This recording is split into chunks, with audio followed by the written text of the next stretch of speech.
नमस्कारम, सुप्रभातम। आज बहुत खुशी हो रही है कि केरला गोड्स ओन कंट्री में मुझे आने का मौका मिला।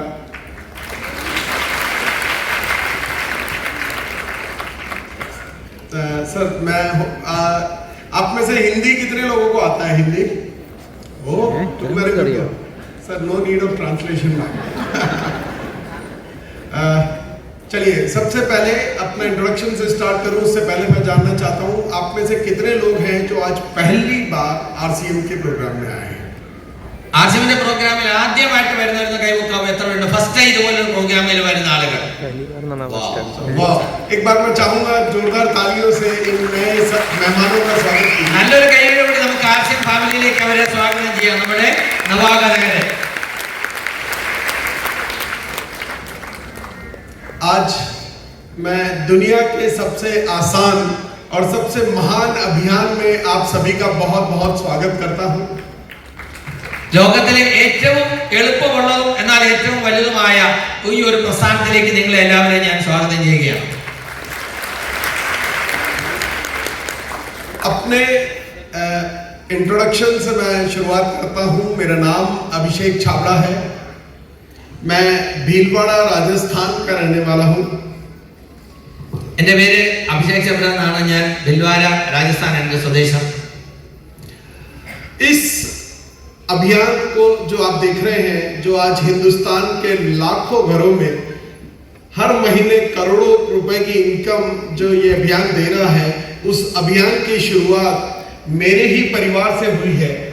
ये जो गंगा है ये मेरे ही घर से बह रही है। ഇന്ന് ഇന്ത്യയിലെ ലക്ഷക്കണക്കിന് കുടുംബങ്ങളിൽ കോടിക്കണക്കിന് രൂപ വരുമാനം ഓരോ മാസവും എത്തിച്ചുകൊണ്ടിരിക്കുന്ന ഈ പ്രസ്ഥാനം തുടങ്ങിയത് എൻ്റെ കുടുംബത്തിൽ നിന്നാണ്। ഈ ഗംഗ എൻ്റെ വീട്ടിൽ നിന്ന് ഉത്ഭവിച്ചതാണ്। इस अभियान के फाउंडर आदरणीय टीसी सर मेरे चाचा हैं। ആസിഫിന്റെ പ്രസ്ഥാനത്തിന്റെ ഉപജ്ഞാതാവായ टीसी जी എൻ്റെ അച്ഛന്റെ അനുജനാണ്। और इस अभियान में हर आम आदमी को सफलता के शिखर तक उंगली पकड़ करके पहुंचाने वाले आदरणीय बीसी सर मेरे पिता हैं। ആളുകളെ വിജയത്തിന്റെ പടവുകളിലേക്ക് കൈപിടിച്ചു കൊണ്ടുപോകുന്ന ഇതിന്റെ അറിയപ്പെടുന്ന നേതൃത്വത്തിൽ ഒരാളായ ബി.സി. ചബ്ര എൻ്റെ പിതാവാണ്। जब ये अभियान मेरे ही घर से शुरू हुआ, ये गंगा जिसे केरला में एक होली रिवर है, पंबा रिवर, वो मेरे ही घर से बह रही थी। पर मैं 22 साल तक इस अभियान से दूर रहा। जानना चाहते हैं क्यों? ഞാൻ പറഞ്ഞു, ഈ പ്രസ്ഥാനം ഗംഗ എന്ന് പറയാ, അല്ലെങ്കിൽ കേരളത്തിലെ പമ്പാ നദി അതുപോലെ പുണ്യനദിയായ ഗംഗ എൻ്റെ വീട്ടിൽ നിന്നാണ് ഉത്ഭവിച്ചത്. പക്ഷേ 22 വർഷം ഞാൻ ഇതിൽ നിന്ന് അകലെയായിരുന്നു। എന്തുകൊണ്ടെന്ന് അറിയണോ? ये भी तो जानना चाहते होंगे ना कि अब मैं क्यों कर रहा हूं इसे। ഇത്രയും കാലം ഇതിൽ തകർന്നു നിന്നു, എന്നാൽ ഇപ്പോൾ എന്തുകൊണ്ടാണ് ഞാൻ ഈ പ്രസ്ഥാനത്തിന്റെ കൂടെ നിൽക്കുന്നത്, എന്തുകൊണ്ടാണ് ഞാൻ ആർസിഎം ചെയ്യുന്നത്, അത് നിങ്ങൾക്ക് അറിയാൻ താല്പര്യമുണ്ടോ? इस आरसीएम अभियान से पहले मैं पेशे से एक कपड़े का व्यापारी हूं और पूरे भारत के हर स्टेट में मेरा कपड़ा जाता है। कुछ कंट्रीज में मैं कपड़ा एक्सपोर्ट भी करता हूं। ഇതിനു മുമ്പ് ആർസിഎമ്മിലേക്ക് ഞാൻ വരുന്നതിന് മുമ്പ് എനിക്ക് വസ്ത്ര വ്യാപാര രംഗത്ത് വലിയ ബിസിനസ് ഉള്ള ആളാണ്। ഇന്ത്യയുടെ മുക്കിലും മൂലയിലും എൻ്റെ ബിസിനസ് എത്തിയിട്ടുണ്ട്। एक छोटा सा वीडियो मैं मेरे ऑफिस का प्ले करना चाहूंगा। Play the video please. എൻ്റെ ഓഫീസിന്റെ ഒരു ചെറിയ വീഡിയോ ഞാൻ നിങ്ങളെ കാണിക്കാം। എന്താണ്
घूम घूम करके इस अभियान का प्रचार करने की मुझे कोई आवश्यकता नहीं है, क्योंकि मैं ऑलरेडी बहुत अच्छा पैसा कमा रहा हूँ।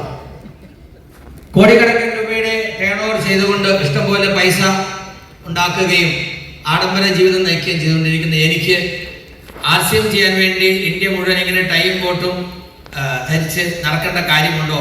അതിന്റെ ആവശ്യമില്ല എന്നാണ് ഞാൻ കരുതിയിരുന്നത്. तो इस अभियान में आने से पहले मैं लगभग हिंदुस्तान के हर बड़े एनिवर्सरी फंक्शंस में मैं जाया करता था, जाकर के फ्रंट सीट पर बैठ जाया करता था, देखता था, खुश बहुत होता था, पर समझता कुछ नहीं था, सुनता कुछ नहीं था, क्योंकि मुझे लगता था यार मैं ऑलरेडी पैसा कमा रहा हूँ, मुझे ये करने की जरूरत नहीं। एक्साइटमेंट इसलिए होता था कि फैमिली का फंक्शन है, बहुत अच्छा लगता था, और ज़्यादा एक्साइटमेंट इसलिए हो जाता था क्योंकि बैकग्राउंड से ये गाना प्ले करते थे कि छाबड़ा जी तूने कमाल कर दिया, और छाबड़ा तो मैं भी हूँ, इसलिए मुझे भी अच्छा लगता था। RCMന്റെ എല്ലാ ആനിവേഴ്സറിയിലും ഇതുപോലെ മുൻനിരയിലിരിക്കാൻ ഞാനും ഉണ്ടായിരുന്നു. കാരണം ഞങ്ങളുടെ കുടുംബം തുടങ്ങിയതാണ്. എനിക്ക് വളരെ സന്തോഷം. പക്ഷെ ഞാൻ അവിടെ നടക്കുന്നതെന്ന് ശ്രദ്ധിച്ചിരുന്നില്ല. ഞാൻ അവിടെ പോകാനുള്ള കാരണം ഞങ്ങളുടെ കുടുംബമാണ് ഇത് തുടങ്ങിയത് എന്നുള്ളത് അവിടെ കേൾക്കുമ്പോൾ എനിക്ക് സന്തോഷം ഉണ്ടാകുമായിരുന്നു. അതിൽ ഒരു പാട്ട് പാടും, ഇതാണ് ചബ്രാജി നിങ്ങൾ അത്ഭുതമാണ് കാണിച്ചത് എന്ന്. അങ്ങനെ പറയുമ്പോൾ ഞാനും ആ ചബ്ര ഫാമിലിയിലായതുകൊണ്ട് എനിക്കും അഭിമാനം തോന്നുമായിരുന്നു. അതല്ലാതെ RCM എന്താണെന്ന് അറിയാൻ ഞാൻ ശ്രമിച്ചിരുന്നില്ല. तो ये वजह थी जिस वजह से मैं 22 साल तक इस अभियान से दूर रहा। इसका पछतावा मुझे आज भी होता है, क्योंकि अभी जब सर ने मुझे स्टेज पर इनवाइट किया तो इन्होंने मुझे कहा कि RCM की सेकंड जनरेशन मिस्टर अभिषेक सर मंच पर आने वाले हैं। अगर मैंने इसे 22 साल पहले शुरू कर दिया होता तो ये आज मुझे इनवाइट कर रहे होते कि RCM के स्टार डायमंड आपके बीच में आने वाले हैं। എനിക്ക് 22 വർഷം വരാതിരുന്നതിന്റെ പശ്ചാത്താപമുണ്ട്. കാരണം നിങ്ങൾക്കറിയാം, ഇപ്പൊ എന്നെ സ്റ്റേജിലേക്ക് വിളിച്ചപ്പോൾ എന്നെ ഇൻവൈറ്റ് ചെയ്തത് RCMന്റെ നെക്സ്റ്റ് ജനറേഷൻ എന്ന് പറഞ്ഞിട്ടാണ്. 22 വർഷം മുമ്പ് ഞാനും RCMൽ സജീവമായി തുടങ്ങിയിരുന്നെങ്കിൽ ഇതെന്നെ RCMന്റെ സ്റ്റാർ ഡയമണ്ട് എന്ന് പറഞ്ഞ് എന്നെ വിളിക്കുമായിരുന്നില്ലേ? इस बात का अफसोस मुझे होता है कि अगर समय पे शुरू कर दिया होता तो अभी स्टार डायमंड जरूर मैं होता, पर मैं अफसोस करने वालों में से नहीं हूँ। मैं वो हूँ जो लास्ट में आया हूँ, पर फास्ट जाकर के फर्स्ट आना है।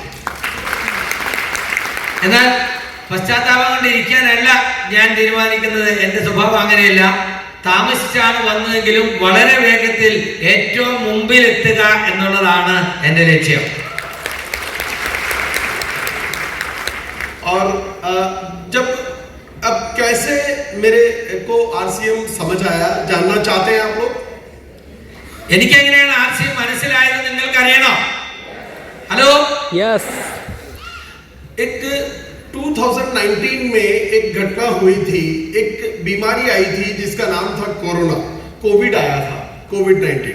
നിങ്ങൾക്കറിയാം 2019 കോവിഡ് വന്നു, ശരിയല്ലേ? യെസ്।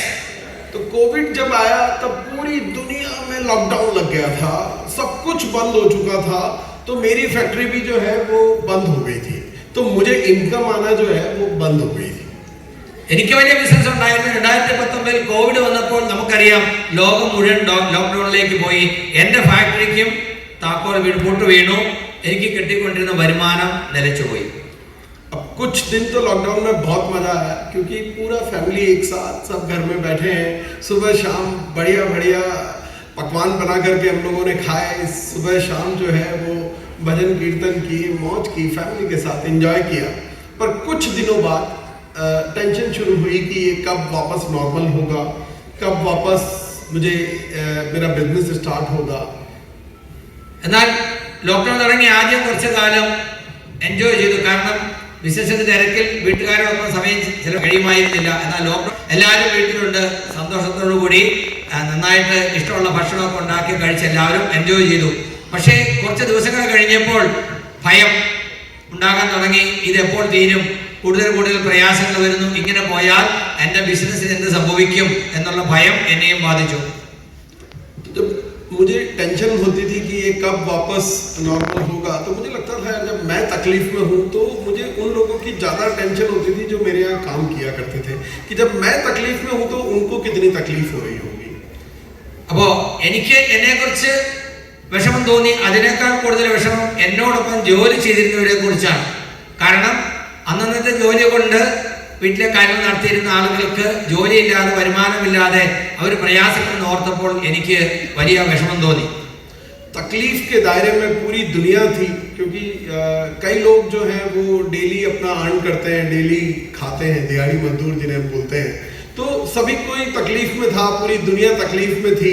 तो मुझे आरसीएम के लोगों की भी टेंशन होती थी कि यार आरसीएम के लोगों का क्या होगा, क्योंकि इनका भी सेमिनार बंद हो चुका है, फिजिकल सेशंस नहीं हो रहे हैं और ये फील्ड वर्क नहीं कर पा रहे हैं. तो इन लोगों की भी मुझे टेंशन हुआ करती थी. അപ്പോ ഞാൻ വിചാരിച്ചു എല്ലാവർക്കും പ്രയാസമാണ്, അതുപോലെ എനിക്കുണ്ട്. തീർച്ചയായിട്ടും ആർസിഎം നമ്മുടെ കുടുംബത്തിൻ്റെതാണ്. ആർസിഎമ്മിൽ ഇതുപോലെയുള്ള പ്രയാസം ഉണ്ടാകുമല്ലോ, കാരണം അവർക്ക് മീറ്റിംഗ് നടത്താൻ പറ്റില്ല, പുറത്തുപോയി ആളുകൾ കാണാൻ പറ്റില്ല, ഫിസിക്കൽ സെഷൻ നടക്കുന്നുണ്ടാവില്ല. അപ്പോൾ ഇവരെയും ഇത് ബാധിക്കുന്നുണ്ടാവുമല്ലോ എന്നുള്ളൊരു വിഷമം എനിക്ക് തോന്നി. पर मैंने देखा कि आरसीएम के लोगों की तो मौज हो रही थी, क्योंकि इन लोगों की इनकम आना बंद नहीं हुई थी. कोविड में भी इनको इनकम आ रही. എന്നാൽ ഞാൻ ശ്രദ്ധിക്കുമ്പോൾ ഒരു കാര്യം മനസ്സിലായത്, ആർസിക്കാർ ശരിക്കും അടിച്ചു പൊളിക്കുകയാണ്. അവർക്ക് വരുമാനം നിന്നില്ല, അവർക്ക് കോവിഡ് സമയത്തും വരുമാനം വന്നുകൊണ്ടേയിരുന്നു. आप में से कितने लोग हैं जिन्होंने कोविड के दौरान अपनी पिन लेवल को जंप किया? കോവിഡ് സമയത്ത് നിങ്ങളുടെ പിൻ ലെവൽ വർദ്ധിപ്പിച്ച ആളുകൾ എത്ര പേരുണ്ട്? നിങ്ങളുടെ ബിസിനസ്സിൽ പുരോഗതി ഉണ്ടാക്കിയ ആളുകൾ എത്ര പേരുണ്ട്? Yes, great. तो अभी इन लोगों से बात करता हूँ ना, तो ये लोग कहते हैं कि सर बीमारी कोरोना वापस नहीं आना चाहिए, पर लॉकडाउन हर साल लग जाना चाहिए. ആളുകൾ പറയും, ഇവരോട് ചോദിച്ചാൽ ഈ നേട്ടം ഉണ്ടാക്കുന്ന പറയും കൊറോണ ഇനി വരണ്ട, പക്ഷെ എല്ലാ വർഷവും ഒരു ലോക്ക്ഡൌൺ ഉണ്ടെങ്കിൽ കൊള്ളാം, കാരണം അപ്പൊ നമുക്ക് ബിസിനസ് കൂടുമെന്ന്. तो घर में बैठे बैठे इनकम आए, इससे बढ़िया बात क्या हो सकती है? घर से कहीं बाहर जाना नहीं, पिन लेवल जंप हो रहा है, चेक बढ़ रहा है, तो बड़ा अच्छा लगता है. അപ്പോ വീട്ടിലിരുന്നുകൊണ്ട് തന്നെ വരുമാനം കൂടുകയും ബിസിനസ് വളരുകയും പിൻ ലെവൽ വർദ്ധിക്കുകയും ചെയ്യുമ്പോൾ എല്ലാവർക്കും സന്തോഷമാണ്. ശരിയാണോ? അത് ആർസിഎമ്മിൽ മാത്രമേ ഉള്ളൂ. നല്ലൊരു കൈയടി ആർസിഎമ്മിന് വേണ്ടിയാകാം. तो पहली बार मुझे ऐसा लगा कि यार इस अभियान में कुछ तो बहुत बड़ी पावर है, जिसको नहीं समझने की गलती मैंने कर दी, और तब पहली बार मैंने इसे समझना शुरू किया. അന്നാണ് ആർസിഎമ്മിന്റെ പവറിനെ കുറിച്ച്, ശക്തിയെ കുറിച്ച് ഞാൻ ആലോചിക്കാൻ തുടങ്ങിയത്. തീർച്ചയായിട്ടും ആർസിഎമ്മിൽ വലിയൊരു ശക്തി ഉള്ളത് കൊണ്ടാണ് ഇതിങ്ങനെ വളരുന്നത്, ഇതിങ്ങനെ നിലനിൽക്കുന്നത്. ഇത് മനസ്സിലാക്കേണ്ടതാണെന്ന് എനിക്കന്ന് തോന്നി. और समझना शुरू किया तो समझने में मुझे सब कुछ बहुत अच्छा लगा, पर मुझे 3 साल लगे इसको गहराई से समझने में, क्योंकि मैंने इन 3 सालों में इस आरसीएम की पूरी रिसर्च की, कहाँ से ये अभियान शुरू हुआ, आज ये किस लेवल पर है.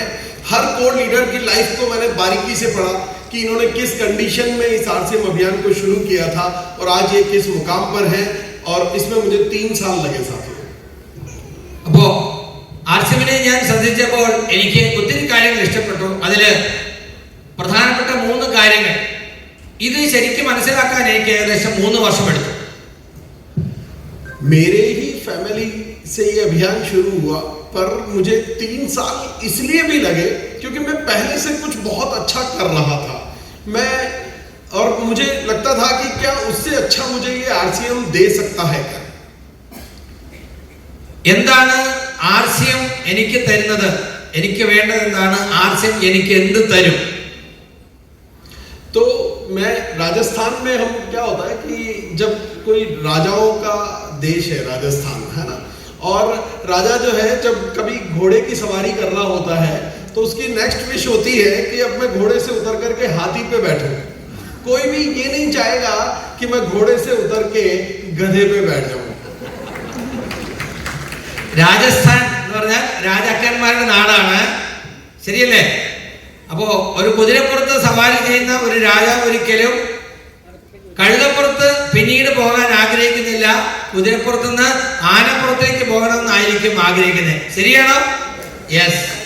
तो जब मुझे पूरा यकीन हो गया कि जो जो कुछ मैं कर रहा हूं, जो मेरे करोड़ों का टर्नओवर है, इतना बड़ा बिजनेस है, उससे भी बेहतर मुझे अगर कुछ दे सकता है तो उसका नाम है RCM। तब मैंने RCM करना शुरू किया। എനിക്കൊരു കാര്യം മനസ്സിലായി, ഞാൻ ചെയ്തുകൊണ്ടിരിക്കുന്ന ബിസിനസ്സിനേക്കാൾ വലിയ ടേൺ ഓവറും വലിയ വരുമാനവും തരാൻ പര്യാപ്തമാണ്, അത്രമാത്രം വലിയ ഒരു പ്രസ്ഥാനമാണ് RCM എന്ന് എനിക്ക് മനസ്സിലായി. അങ്ങനെ ഞാൻ RCM ഏറ്റെടുക്കാൻ തീരുമാനിച്ചു. मुझे नहीं पता कि आप लोग क्या कर रहे हैं, पर मुझे ये यकीन है कि जो मैं कर रहा हूं उससे ज्यादा मुझे RCM दे सकता है, और उतनी ही बड़ी सफलता आप लोग भी कैसे हासिल करें ये बताने के लिए आज मैं राजस्थान से यहाँ आया। നിങ്ങൾക്ക് എന്താണ് മനസ്സിലായെന്ന് എനിക്കറിയില്ല, പക്ഷെ എനിക്കൊരു കാര്യം അറിയാം. ഞാൻ എന്താണോ ചെയ്യുന്നത് അതിൽ നിന്ന് സാധാരണ കിട്ടുന്നതിനേക്കാൾ പല മടങ്ങ് തരാൻ RCM പര്യാപ്തമാണ്. അത് എത്രമാത്രം നമുക്ക് നേടാൻ കഴിയുമെന്ന് നിങ്ങൾക്ക് പറഞ്ഞു തരാൻ വേണ്ടിയാണ് രാജസ്ഥാനിൽ നിന്ന് ഞാനിവിടെ വന്നിരിക്കുന്നത്. अच्छा बताइए कि नौकर बनना अच्छा होता है कि मालिक बनना अच्छा होता है? ഒരു ജോലിക്കാരനാകുന്നതാണോ ഒരു ഉടമസ്ഥനാകുന്നതാണോ അല്ലെങ്കിൽ മുതലാളിയാകുന്നതാണോ നല്ലത്? ഹലോ, मालिक बनना अच्छा होता है। मालिक, मैं आपको बताता हूं, मैं मालिक हूं 2 प्राइवेट लिमिटेड कंपनीज में मैं डायरेक्टर के पद पर हूं। ഞാൻ അങ്ങനെയുള്ള ഉടമസ്ഥനാണ് അല്ലെങ്കിൽ മുതലാളിയാണ്. 2 പ്രൈവറ്റ് ലിമിറ്റഡ് കമ്പനിയുടെ ഡയറക്ടറാണ്. 3 कंपनीज में मैं प्रोपराइटर के पद पर हूं। 3 കമ്പനിയുടെ പ്രൊപ്പറേറ്ററാണ് എന്ന് പറയുന്ന നടത്തിപ്പുകാരനാണ്. 3 माइंस, 3 खदानों का मैं मालिक हूं। 3 ഖനികളുടെ ഉടമസ്ഥനാണ്. और करोड़ों का प्रॉपर्टी का मेरा बिजनेस है। അങ്ങനെ കോടിക്കണക്കിന് രൂപയുടെ ആസ്തിയും ബിസിനസ്സും ഉള്ള ആളാണ്. और उन सबसे भी बेहतर, आज मैं दावे के साथ कह सकता हूं कि उन सबसे भी बेहतर है RCM। എന്നാൽ ഇന്ന് ഞാൻ തിരിച്ചറിയുന്നു അതിനേക്കാൾ എത്രയോ വലുതാണ്, മഹത്തരമാണ് RCM. अच्छा, ये पूरी बात आज मैं आप लोगों को बताने वाला हूं।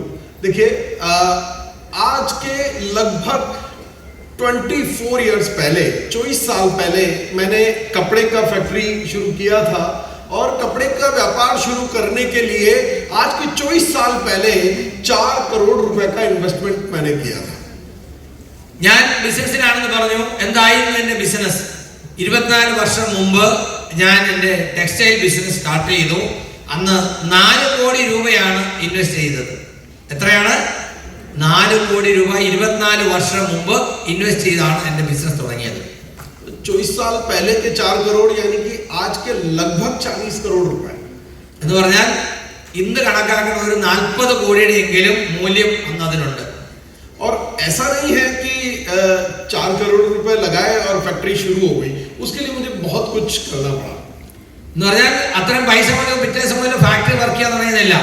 അത് ഒരു റണ്ണിങ്ങിലാക്കാൻ കുറെ പ്രയത്നം, ദീർഘകാലത്തെ തുടർച്ചയായ പ്രവർത്തനം, പ്രശ്നങ്ങളൊക്കെ അതിജീവിച്ച് ചെയ്യേണ്ട കാര്യമുണ്ടായിരുന്നു. सबसे पहले एक जमीन खरीदी गई. जमीन खरीदने के बाद गवर्नमेंट से परमिशन ली गई कि इस जमीन पर हम एक इंडस्ट्री, एक उद्योग लगाना चाहते हैं. और उसके बाद जब परमिशन हमें मिली तो फिर वहां पर एक बिल्डिंग बनाई गई. फिर बिल्डिंग बनाने के बाद मशीन जो फॉरेन से इंपोर्ट की गई, और फॉरेन से लोग आए, उन मशीनों को इंस्टॉल किया, और इंडिया के लोगों को उस मशीन को कैसे चलाया जाता है ये सिखाया. അപ്പോൾ പറയുമ്പോൾ എളുപ്പമുണ്ട്, അതെങ്ങനെയാണ് നിങ്ങൾ ആലോചിച്ച് നോക്കൂ. ആദ്യം എവിടെയാണോ ഇൻഡസ്ട്രി നടത്തേണ്ടത് അതിനുള്ള ഒരു സ്ഥലം വാങ്ങിച്ചു. അതിനുശേഷം അവിടെ ഒരു ഇൻഡസ്ട്രി നടത്താൻ ഗവൺമെന്റ് അപേക്ഷ കൊടുത്ത് അതിന് അനുവാദം വാങ്ങിച്ചു. അതിനുശേഷം അതിന് വേണ്ട കെട്ടിടങ്ങൾ പണിയിച്ചു. ഇതൊന്നും പെട്ടെന്ന് നടക്കുന്ന കാര്യമല്ല. അങ്ങനെ കെട്ടിടം പണിതതിന് ശേഷം ആ ഇൻഡസ്ട്രിക്ക് വേണ്ട മെഷീനറികൾ വിദേശത്തു നിന്ന് ഇറക്കുമതി ചെയ്തു. അത് ഫിറ്റ് ചെയ്യാനും പ്രവർത്തിപ്പിക്കാനും അവിടുന്ന് അതിനുള്ള എക്സ്പെർട്ടുമാരെ കൊണ്ടുവന്നു. അതിനുശേഷം അത് ഇവിടെ ഓപ്പറേറ്റ് ചെയ്യാൻ ഇവിടെ ആളുകളെ തെരഞ്ഞുപിടിച്ച് കണ്ടെത്തി അവരെ പഠിപ്പിച്ചു, അവരെ പ്രാപ്തരാക്കി. ഇങ്ങനെ കുറെ കാര്യങ്ങൾ തുടർച്ചയായി ചെയ്തതിന് ശേഷമാണ് ആ ഒരു ഇൻഡസ്ട്രി പ്രവർത്തനക്ഷമമാകുന്നത്. और इतना नहीं है कि लेबर कपड़ा बनाना सीखी और फैक्ट्री शुरू हो गई. जब फैक्ट्री शुरू हुई तो गवर्नमेंट कहती है कि हर महीने 7 तारीख को आपको TDS का रिटर्न जमा कराना पड़ेगा, हर महीने की 10 तारीख को GST का रिटर्न जमा कराना पड़ेगा, हर महीने की 14 तारीख को आपको ESI का रिटर्न सबमिट करना पड़ेगा, हर महीने की 20 तारीख को GSTR 3B का रिटर्न फाइल करना पड़ेगा। നമുക്ക് പറയുമ്പോൾ ആളുകൾക്ക് തോന്നും എന്താണ് ഒരു കമ്പനി നടക്കുന്നത്, അവിടെ കാര്യങ്ങൾ കൃത്യമായി നോക്കി നടത്തണം. എല്ലാ മാസവും കൃത്യമായിട്ട് 7-ാം തീയതി TDS കൊടുക്കണം, TDS റിപ്പോർട്ട് കൊടുക്കണം. അതുപോലെ 10-ാം തീയതി GST, 14-ാം തീയതി ESIC, അതുപോലെ 20-ാം തീയതി GSTR 3.1. ഇതെല്ലാം എല്ലാ മാസവും കൃത്യമായി മുടങ്ങാതെ ചെയ്യണം. हर क्वार्टर में यानी कि हर 3 महीने में मुझे TDS का रिटर्न फिर से सबमिट करना होता है, GSTR 7 का रिटर्न मुझे सबमिट करना होता है. അത് മാത്രം പോരാ, ഓരോ 3 മാസം കൂടുമ്പോൾ ക്വാർട്ടർലി റിട്ടേൺസും ഫയൽ ചെയ്യാനുള്ളത്. हर साल के अंत में इनकम टैक्स का रिटर्न फाइल करना होता है और कई सारे डिपार्टमेंट जैसे कि labour department, pollution department, electricity department, RIICO department, इन सभी से मुझे परमिशंस लेनी होती है. അതുപോലെ ഓരോ വർഷവും നമ്മുടെ പ്രവർത്തന സമിതി റിട്ടേൺസ് കൊടുക്കുകയും അനുവാദങ്ങൾ വാങ്ങിക്കുകയും ചെയ്യണം. പല ഡിപ്പാർട്ട്മെന്റുകളുമായിട്ട് ബന്ധപ്പെട്ട് ഒത്തിരി കാര്യങ്ങൾ നടത്തേണ്ടതുണ്ട്. उसके बाद काम खत्म नहीं होता, कपड़े का प्रोडक्शन मुझे देखना पड़ता है, क्वालिटी चेक करना पड़ता है, मार्केटिंग करना पड़ता है, ट्रांसपोर्टेशन और डिस्पैच मुझे करना पड़ता है, तब जाकर के मैं वहां से पैसा कमा पाता हूँ. ഓ ബിസിനസ് എന്ന് പറയുമ്പോൾ എന്തൊക്കെ ആക്ടിവിറ്റീസ് ചെയ്യണം? ഇവിടെ റെഗുലറായി പ്രൊഡക്ഷൻ ഉണ്ടാവണം, അതിന്റെ ഗുണനിലവാരം ഉറപ്പുവരുത്തണം, അത് പാക്ക് ചെയ്യിപ്പിക്കണം, അത് കയറ്റി അയക്കണം, അത് എന്താ പറയുക ഒരു സ്ഥലത്ത് മറ്റൊരു സ്ഥലത്തേക്ക് എത്തിക്കണം. ഇങ്ങനെയുള്ള പ്രവർത്തനങ്ങൾ കൃത്യമായി തുടർച്ചയായി നടക്കുന്നു എന്ന് ഉറപ്പുവരുത്തണം. എങ്കിലും മാത്രമേ ഇതിൽ നിന്ന് നമുക്ക് എന്തെങ്കിലും വരുമാനം കിട്ടുകയുള്ളൂ. मैं कुछ सवाल आप लोगों से पूछना चाहता हूँ, जो लोग ऑलरेडी RCM कर रहे हैं, आप लोग जवाब दीजिएगा. എന്തിനാ ഇതൊക്കെ പറഞ്ഞതെന്ന് ചിലപ്പോൾ നിങ്ങൾ ആലോചിക്കുന്നുണ്ടാകും. അടുത്ത് നിങ്ങൾക്ക് ചോദ്യം വരികയാണ്. കുറച്ച് ചോദ്യം ഞാൻ നിങ്ങളോട് ചോദിക്കാൻ പോവാണ്. നിങ്ങൾ ആ ചോദ്യത്തിന് മറുപടി പറയാൻ തയ്യാറാവുക. क्या आपको RCM करने के लिए कोई ऑफिस लगाना पड़ता है, कोई स्टाफ रखना पड़ता है, कोई इलेक्ट्रिसिटी का बिल जमा कराना पड़ता है, अकाउंट्स मेंटेन करने पड़ते हैं, कोई रिटर्न फाइल करना पड़ता है, कुछ ट्रांसपोर्टेशन करना पड़ता है, कुछ क्रेडिट आपको सामान बेचना पड़ता है, कोई लोन आपको लेना पड़ता है पिन लेवल चेंज करने के लिए, कोई रिश्वत आपको देनी पड़ती है. उत्तम सर हो तो आई एम सॉरी. ഇത് ട്രാൻസ്ലേറ്ററിന്റെ കാര്യം ഇത് കണ്ടാൽ മനസ്സിലാവില്ലേ? യെസ്. അപ്പോ യെസ് ഓർ നോ ചോദിക്കുമ്പോൾ നോ എന്ന് പറയുന്നൊരു പ്രയാസമുണ്ടോ? ശരിയല്ലേ? മനസ്സിലാവുന്നില്ലേ? कोई आपको किसी डिपार्टमेंट में कहीं कोई सबमिट नहीं करना पड़ता, कोई डॉक्यूमेंटेशन आपको करना पड़ता है, कोई प्रोडक्शन आपको करना पड़ता है? नो. कोई लाइसेंस आपको लेना पड़ता है? नो. कोई फैक्ट्री आपको लगानी पड़ती है? नो. कोई स्टॉक आपको रखना पड़ता है? नो. कुछ नहीं. और मुझसे भी ज्यादा पैसा RCM के टॉप लीडर्स कमाते हैं.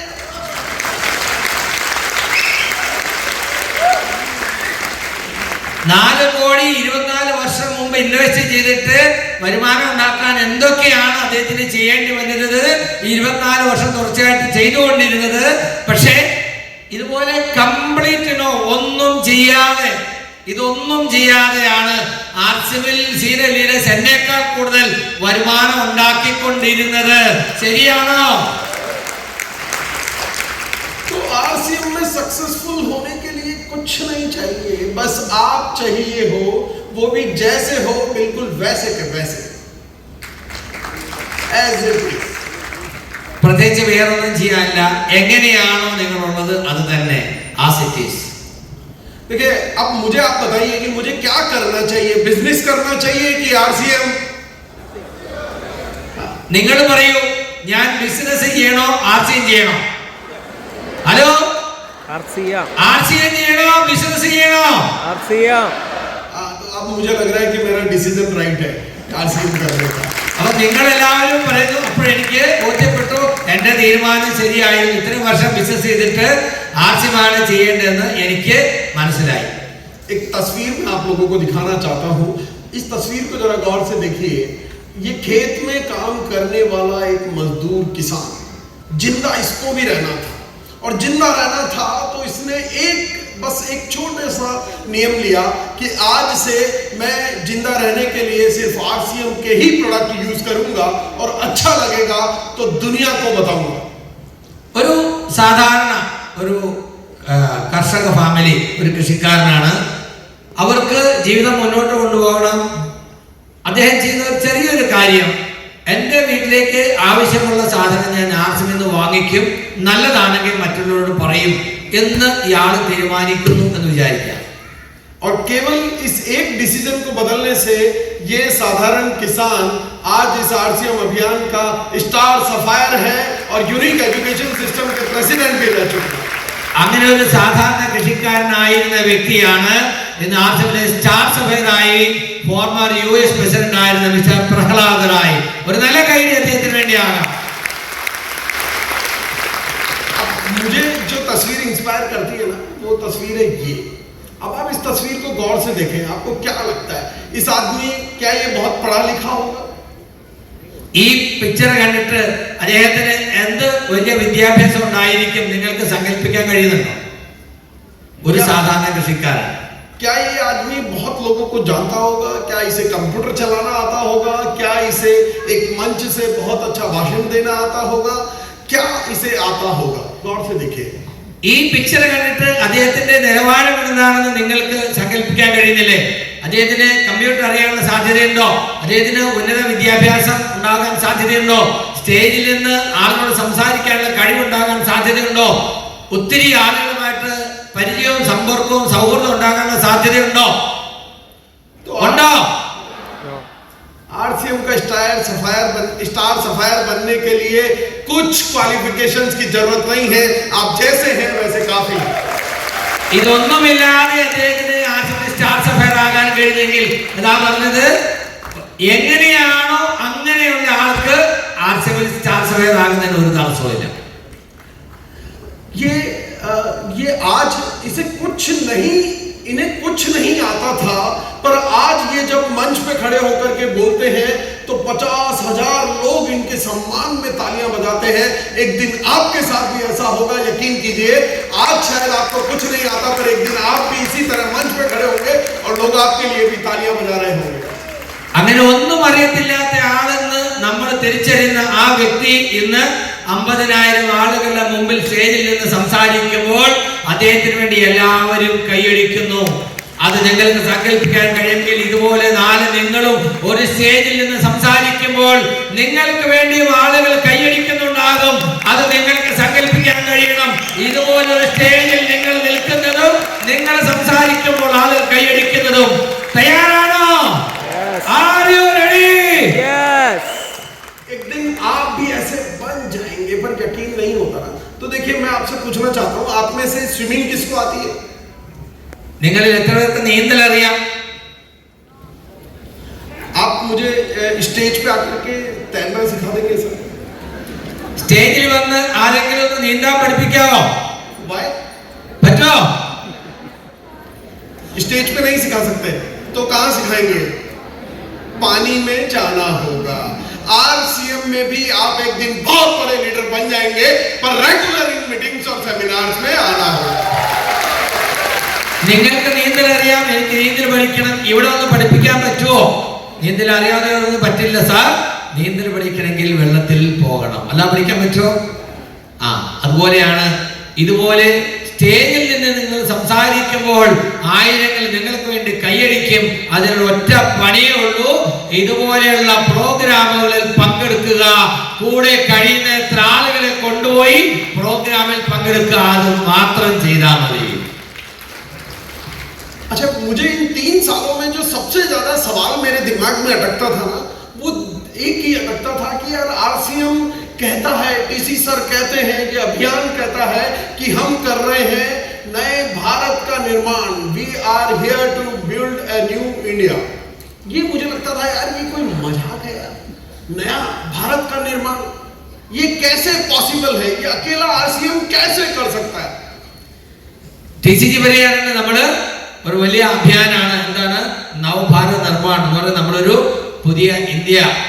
ഈ പുതിയ ഇന്ത്യ എന്ന് പറയുന്നത് എന്താണ്? നടപ്പിലാകുന്ന കാര്യമാണോ എന്ന് ഞാൻ ആലോചിച്ചിട്ടുണ്ട്.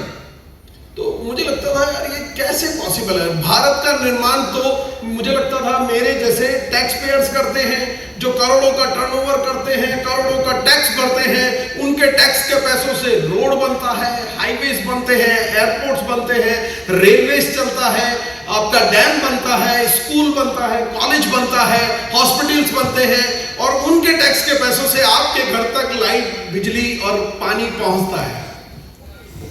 ഞാൻ വിചാരിച്ചു ഇന്ത്യ നിർമ്മിക്കുക എന്ന് പറഞ്ഞാൽ എന്താണ്?